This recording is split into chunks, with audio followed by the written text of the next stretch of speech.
Olá, irmãos, a graça e a paz do nosso Senhor Jesus Cristo. Hoje nós vamos dar início à nossa quarta aula de Bibliologia. Hoje nós vamos falar sobre a canonicidade dos livros da Bíblia. Bem, a palavra cânone, ela vem do grego cânon e significa, em primeiro lugar, um junco ou uma vareta. Daí uma vara que serve para medir, uma vara de medida, né? É seguir uma regra ou um padrão. Em segundo lugar, significa também uma decisão autorizada de um concílio da igreja. E em terceiro lugar, conforme se aplica à Bíblia, significa aqueles livros que foram medidos e foram declarados satisfatórios e aprovados, tendo sido inspirados por Deus. Bem, a canonicidade de um livro da Bíblia não significa que a nação judaica ou a igreja tenha dado a esse livro a autoridade canônica, mas sim significa que a sua autoridade já tenha sido estabelecida em outras bases suficientes.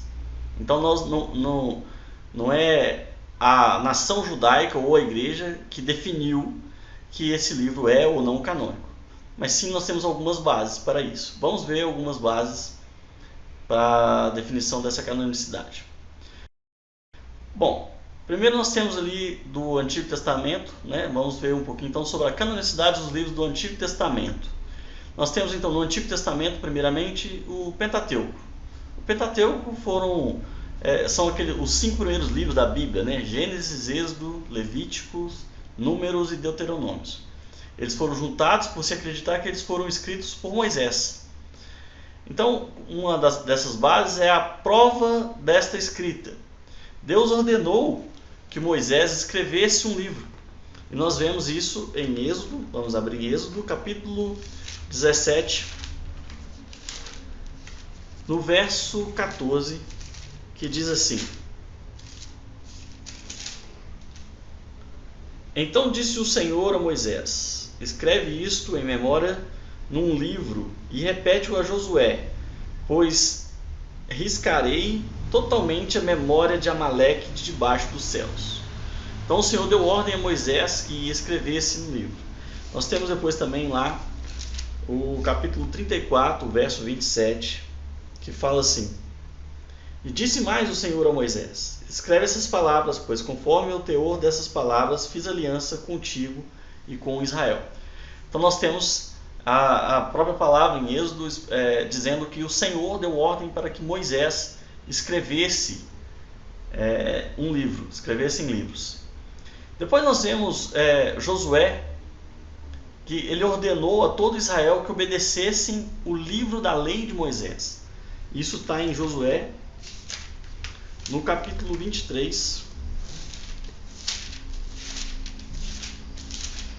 Josué 23, verso 6, fala assim: Esforçai-vos muito para guardar e cumprir tudo o que está escrito no livro da lei de Moisés, para que dele não vos aparteis, nem para a direita e nem para a esquerda. Então nós vemos aqui pela própria palavra que o Senhor deu ordem a Moisés para que ele escrevesse, e aqueles escritos vieram para toda a nação como uma lei do Senhor para eles. E nós vemos Josué fazendo ali a colocação ao povo, mostrando que era para obedecer à lei de Moisés. Bem, nós temos ainda como base que por mais de 3.500 anos era consenso entre os estudiosos judeus e o povo comum que Moisés era o autor do Pentateuco. Então os judeus de todos os tempos da história nunca questionaram isso. Então sim, fica-se estabelecido, entende-se que Moisés é o autor dos livros e que esse livro sim é uma lei vinda do próprio Deus. As concordâncias no estilo dos 5 livros provam que esse livro foi escrito por um único autor. Além disso, nós temos também que o próprio Jesus Cristo ele atribuiu toda a lei, todos os 5 livros, né, do Pentateuco, a Moisés. Vamos ler isso em Lucas, no capítulo 24. Lucas 24, No verso 44, ele fala assim: são essas as palavras que vos falei, estando ainda convosco, que era necessário que se cumprisse tudo o que por mim estava escrito na lei de Moisés, nos profetas e nos salmos. Então nós vemos aqui o próprio Jesus reconhecendo a escrita da lei por Moisés. E nós temos ainda Marcos,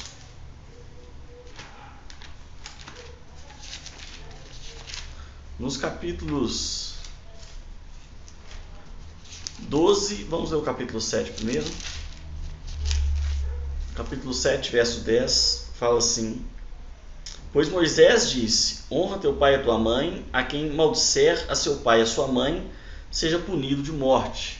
E depois nós lemos no capítulo 12, no verso 26, ele afirmando: ora, quanto à ressurreição dos mortos, não lestes no livro de Moisés, no trecho referente à sarça, como Deus lhe falou: eu sou o Deus de Abraão, Deus de Isaac e Deus de Jacó? Então nós vemos aqui o próprio Jesus afirmando que esses escritos eram de Moisés. Então era comum a toda a nação de Israel e a todo o povo comum, os estudiosos do povo judeu, que os 5 livros primeiros da Bíblia eram de autoria de Moisés. Então reconhecendo ali a autoridade da qual o Senhor tinha falado para que Moisés escrevesse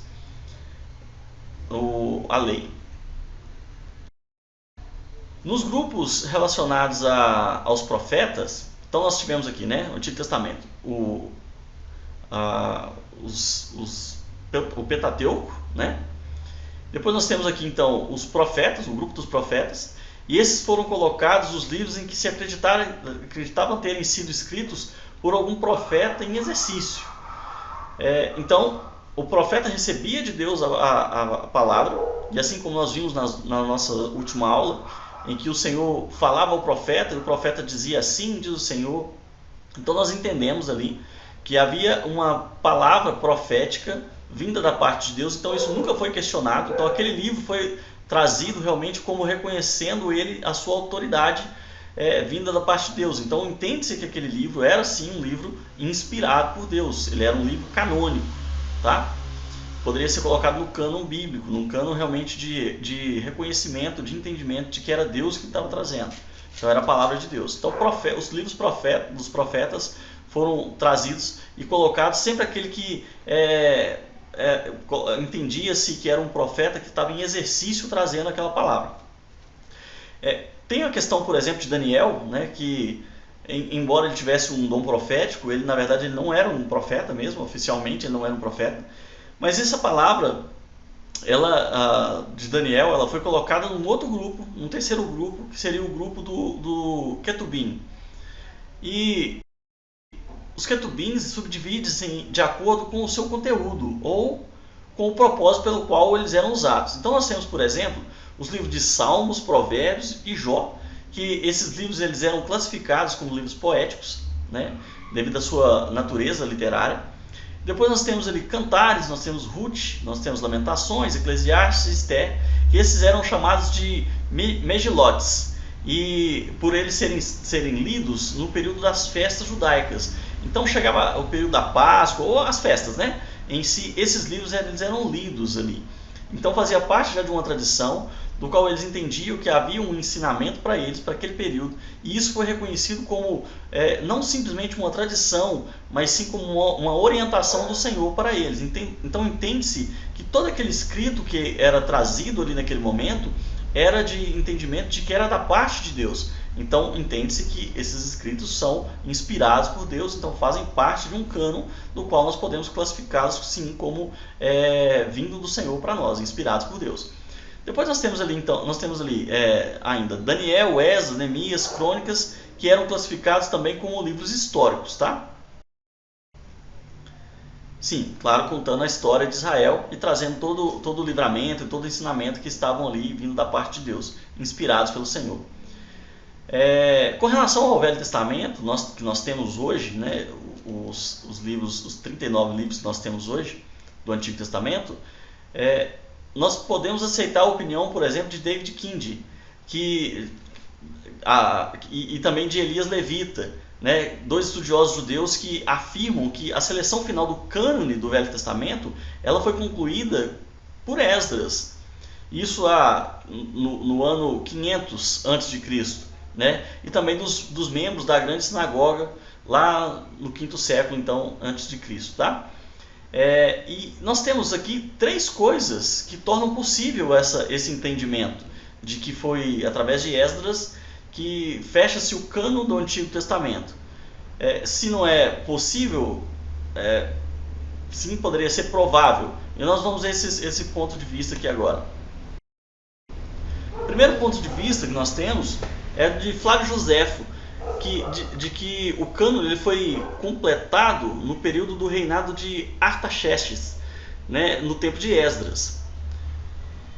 Esdras ele se preocupava de modo particular com os livros sagrados. Lembra que quando a gente lê as escrituras Esdras e Neemias, né, que são contemporâneos ali, nós vemos a palavra chamando, por exemplo, Esdras de um escriba, ou o escriba versado na lei de Moisés, né, o escriba que das palavras do mandamento e dos estudos do Senhor sobre Israel, ele era classificado assim, chamado assim.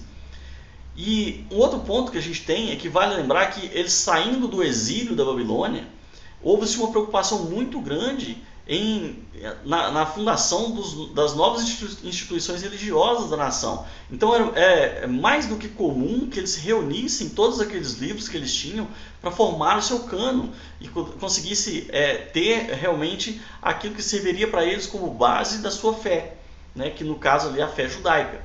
Então nós temos ali, logo após o exílio, Esdras fazendo esse trabalho, juntando todos esses compilados, esses livros em um lugar. Então nós temos o fechamento do cânon aproximadamente ali 500 anos antes de Cristo, tá?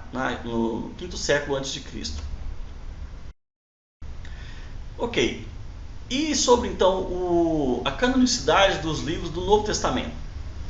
Bem, a canonicidade dos livros do Novo Testamento, nós temos 4 princípios gerais que ajudaram para determinar que os livros seriam aceitos como canônicos. Vamos ver aqui quais são esses princípios. O primeiro princípio que nós temos é a apostolicidade. O que é isso? O livro ele deveria ter sido escrito por um dos apóstolos ou por um autor que tivesse relacionamento com um dos apóstolos. E aí tinha o que a gente chama de imprimatura apostólica. O que é isso? É nada mais, nada menos que a permissão concedida por uma autoridade religiosa.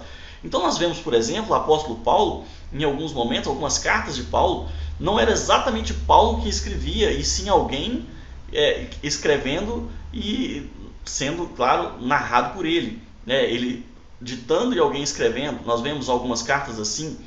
Outra coisa que nós podemos perceber, por exemplo, é o Evangelho de Lucas. O Evangelho de Lucas, Lucas não era um apóstolo, porém ele estava com um dos apóstolos, ele andava com os apóstolos, ele estava ali.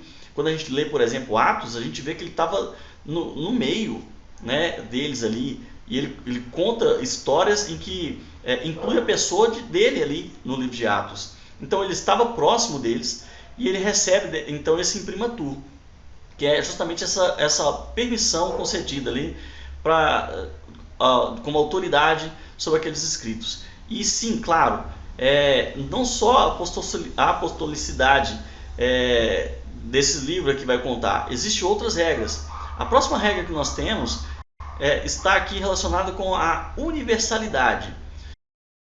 Quando era impossível demonstrar a autenticidade apostólica, o critério de uso e circulação do livro na comunidade cristã universal era considerado como a sua aferição canônica. Ou seja, então, se era comum no meio da igreja universal aquele escrito, eles entendiam que aquilo ali era sim uma palavra de Deus inspirada para eles, e eles recebiam isso como uma canonicidade, era aferido então como canônico para eles. Por exemplo, nós temos o livro de Hebreus. O livro de Hebreus, a gente não consegue saber exatamente quem é o autor de Hebreus. Mas quando nós lemos todo o livro de Hebreus, a gente vê que existe sim todo todo um conteúdo que é condizente com todas as outras partes do Evangelho, com as cartas que nós temos. Tudo bem que está escrito aos Hebreus, mas não é especificamente, somente relacionado a coisas voltadas ao judaísmo em si, e sim que nós temos ali o cristianismo implantado e mostrado como que ele funciona, e é tudo condizente com aquilo que está relacionado, por exemplo, às outras cartas de Paulo. Então nós temos ali, por mais que a gente não tenha quem é o autor realmente, não foi Paulo, Paulo não falava aos Hebreus, mas nós temos que entendemos por aquela carta que era alguém que tinha sim uma proximidade com o Evangelho no meio deles. E era comum que toda a igreja recebesse aquela palavra e aceitaram aquela palavra como uma palavra inspirada. Então o livro ele deveria ser aceito universalmente pela igreja para dela receber então o imprimatur. Tá? Bom, uma outra condição que nós temos também seria o conteúdo do livro. Então o livro ele deveria possuir qualidades espirituais. E qualquer ficção que fosse nele encontrada tornava-se o escrito, então, inaceitável. Por exemplo, nesse período ali do início da nossa era cristã, surgiram-se outros livros que foram considerados livros apócrifos. Por exemplo, nós temos o Evangelho de Tomé. O Evangelho de Tomé, existem algumas questões neles que a gente vê que faz parte de uma ficção muito grande ou estão condizentes com aquilo que está realmente de acordo com o Evangelho, com aquilo que está sendo ensinado, por exemplo, com as cartas de Paulo. Ele contradiz algumas coisas. Por exemplo, uma coisa que me lembro que está lá. Tem uma parte nele que ele fala assim, olha, como se Jesus estivesse falando assim, corte um tronco e ali eu estou, levante uma pedra e ali eu estarei. Aí tem uma parte que ele fala assim, todas as coisas, Deus está em tudo e todas as coisas são Deus.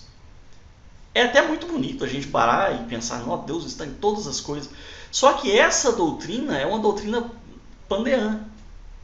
Então, a ideia que se traz é de que, então, se Deus está em todas as coisas, eu cortar um tronco e Deus está ali, eu posso cortar um tronco e posso adorá-lo. Por que não? Só que isso não é condizente com o Evangelho. Isso não é condizente nem mesmo com o judaísmo, né? No qual nós entendemos que aquilo ali se trata de um ídolo. Então, Deus não está exatamente ali naquelas coisas. Não é isso. Não é eu pegar, se for assim é muito fácil, eu pegar qualquer outra coisa, qualquer outro elemento e falar, olha, Deus está aqui também. Deus está nessas coisas. E então eu posso adorá-lo, porque estou adorando a Deus, mas está errado. Uma outra situação que me lembro também desse próprio Evangelho é de que tem uma passagem que Pedro questiona Jesus sobre Maria. E ele fala assim que Maria deveria não estar no meio deles, porque a mulher não era digna e tal. E nessa passagem, Jesus teria dito para ele que transformaria Maria em homem para que ela pudesse ser digna do reino. Isso é totalmente contrário a tudo aquilo que a gente viu no Evangelho. Tudo aquilo que a gente viu nas cartas de Paulo e no surgimento ali da igreja. Nada disso a gente viu. Então, esse livro, automaticamente, a gente começa a entender que não existe um conteúdo que seja realmente válido para a aceitação daquilo que é o Evangelho, né?